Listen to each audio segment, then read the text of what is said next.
Cien años de soledad relata la historia de una aldea imaginaria, Macondo, y de la estirpe de los fundadores, los Buendía. La novela se presenta dividida en 20 secuencias narrativas que carecen de título e incluso de numeración. Por razones de comodidad, en este resumen, numeramos y llamamos capítulos a cada una de esas unidades. Si bien es cierto que los frecuentes saltos hacia atrás y hacia adelante caracterizan la técnica narrativa de Cien años de soledad, hay que decir que tales retrospecciones y anticipaciones se producen principalmente en el interior de cada secuencia. Los distintos capítulos refieren los sucesos en orden cronológico y pueden agruparse atendiendo a los acontecimientos de fondo que marcan la vida de la aldea y al protagonismo que adquieren ciertos personajes o generaciones. Un primer bloque correspondería a los capítulos 1-5, en los que se narra tanto la fundación de Macondo como la edénica y mágica cotidianidad de su primera época. Los personajes más señalados son los fundadores, José Arcadio Buendía y Úrsula Iguarán, aunque también conoceremos la infancia y juventud de sus descendientes que forman la segunda generación de los Buendía. Uno de los hijos de José Arcadio y Úrsula, el coronel Aureliano Buendía, es el principal protagonista del segundo bloque, capítulos 6 al 9, y en el que la vida apacible de la aldea se ve alterada por las vicisitudes de las guerras civiles que durante casi 20 años asolan el país. Finalizada la guerra, con la llegada a la población de la compañía bananera se inicia una nueva etapa en el devenir de Macondo, capítulos 10-15, en la que la prosperidad se acompaña de una creciente conflictividad social que desemboca en una sangrienta represión. Aureliano II y José Arcadio II, miembros ya de la cuarta generación, son los principales personajes de este bloque, aunque no llegan a desempeñar un papel crucial en los sucesos. Un diluvio bíblico separa la tercera parte de la última, capítulos 16-20, que relata la decadencia y destrucción de Macondo y el final de la estirpe. Los últimos Buendía, pertenecientes a la quinta y a la sexta generación, malviven en un pueblo en ruinas hasta que la estirpe se extingue en un vástago con cola de cerdo, hijo de Amaranta, Úrsula y Aureliano Babilonia. Este último logra descifrar las profecías que el gitano Melquiades había dejado escritas sobre Macondo. El anuncio de su destrucción se cumple en el mismo momento de su lectura. Como ya se ha indicado, las 20 secuencias narrativas siguen por lo común el orden cronológico, pero una importante excepción tiene lugar precisamente en el relato de los acontecimientos que llevaron a la fundación de Macondo, que se encuentra en la primera mitad del capítulo segundo. El narrador se remonta nada menos que al siglo XVI para presentarnos a los bisabuelos de los protagonistas, pero la historia comienza varios siglos más tarde, con la boda de los futuros fundadores de Macondo, que eran primos entre sí, José Arcadio Buendía y Úrsula Iguarán. Con nefastos augurios sobre su descendencia por su cercano parentesco, unos tíos de los recién casados habían tenido un hijo con cola de cerdo. La madre de Úrsula logró aterrorizar a su hija, enfundada en un inquebrantable cinturón de castidad, y pese a las embestidas de José Arcadio, Úrsula impidió durante 1 año y medio la consumación del matrimonio.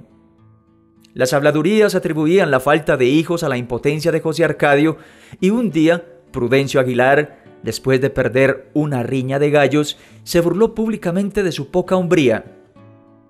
Tal ofensa da lugar a un duelo de honor en que Prudencio Aguilar muere a manos de José Arcadio, quien obliga a continuación a su esposa a quitarse el cinturón. Con la consumación del matrimonio todo pareció volver a la normalidad, pero al poco tiempo el muerto, como una materialización de sus remordimientos, empezó a aparecerse todas las noches a los esposos.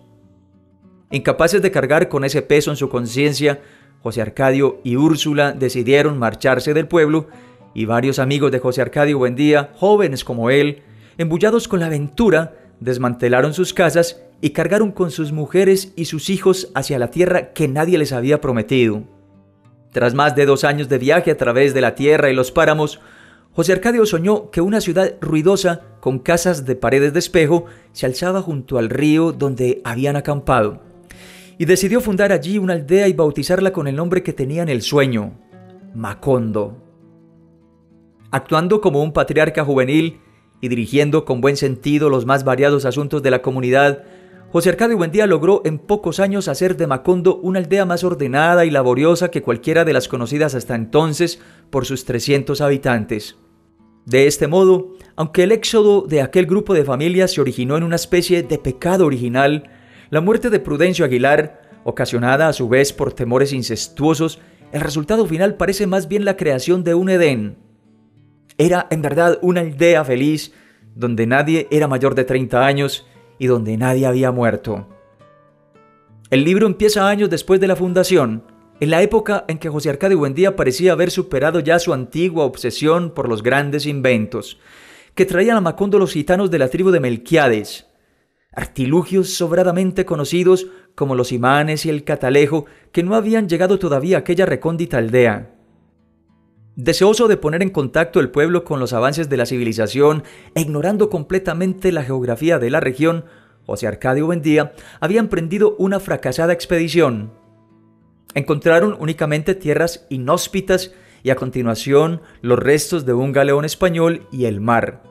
Seguidamente, su proyecto de trasladar a Macondo a algún lugar menos aislado topó la férrea oposición de Úrsula. Los primeros Buendía tuvieron 3 hijos, José Arcadio, Aureliano y Amaranta, cuya infancia, adolescencia y primera juventud se relata en esta primera parte. El mayor, llamado José Arcadio como su padre, nació durante el viaje fundacional. Ya en la adolescencia, el primogénito de los Buendía mantuvo una tormentosa relación sentimental con Pilar Ternera, una mujer alegre, deslenguada, provocativa, que ayudaba en los oficios domésticos y sabía leer el porvenir en la baraja. Diversas circunstancias, entre ellas el embarazo de Pilar Ternera, empujaron a José Arcadio a irse con los gitanos. Úrsula partió en su busca y aunque no logró encontrarlo, regresó al cabo de 5 meses con la noticia de que al otro lado de la ciénaga, a solo 2 días de viaje, había pueblos que recibían el correo todos los meses y conocían las máquinas del bienestar. Superando el primitivo aislamiento, el contacto con las poblaciones vecinas supuso un nuevo impulso de prosperidad para Macondo. Los Buendía acogen en su casa a Arcadio, el hijo de José Arcadio y Pilar Ternera, que se creía como un miembro más de la familia.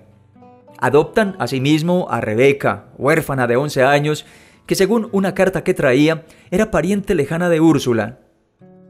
Por esa misma época el pueblo fue víctima de la peste del insomnio, episodio que suele evocarse como uno de los más imaginativos de 100 años de soledad. La India les explicó que lo más temible de la enfermedad del insomnio no era la imposibilidad de dormir, pues el cuerpo no sentía cansancio alguno, sino su inexorable evolución hacia una manifestación más crítica, el olvido. Quería decir que cuando el enfermo se acostumbraba a su estado de vigilia, empezaban a borrarse de su memoria los recuerdos de la infancia, luego el nombre y la noción de las cosas, y por último la identidad de las personas y aún la conciencia del propio ser, hasta hundirse en una especie de idiotez sin pasado. Afortunadamente, cuando pese a los intentos de vencer la epidemia todo el pueblo se hallaba ya en la fase terminal de la enfermedad, regresó de la muerte el anciano Melquiades, que mediante una pócima devolvió los recuerdos a los habitantes de Macondo. Tiene lugar entonces en las páginas finales el soberbio remate apocalíptico de 100 años de soledad. Sabiendo que en las profecías está escrito su propio destino, Aureliano Buendía rescata todavía intactos los pergaminos en el cuarto invadido por la maleza y los insectos, y allí mismo los lee, pasando rápidamente sobre los sucesos antiguos hasta llegar a su nacimiento, y descubre que es hijo de Meme y por tanto sobrino de Amaranta Úrsula, y que el hijo con cola de cerdo había de ser el último de la estirpe. Entretanto había empezado a soplar un viento tenue, que en su segunda arremetida adquirió una potencia ciclónica y convirtió a Macondo en un pavoroso remolino de polvo y escombros centrifugado por la cólera del huracán bíblico. Aureliano Babilonia se saltó las 11 páginas de su vida hasta llegar al presente. Leyó que estaba leyendo los manuscritos y dio otro salto para conocer la fecha y las circunstancias de su muerte. Supo entonces que moriría en ese cuarto, porque en las profecías estaba establecido que Macondo sería arrasada por el viento y desterrada de la memoria de los hombres en el mismo instante en que terminara de leer los pergaminos, y que lo escrito en ellos era irrepetible desde siempre y para siempre, porque las estirpes condenadas a 100 años de soledad no tenían una segunda oportunidad sobre la tierra.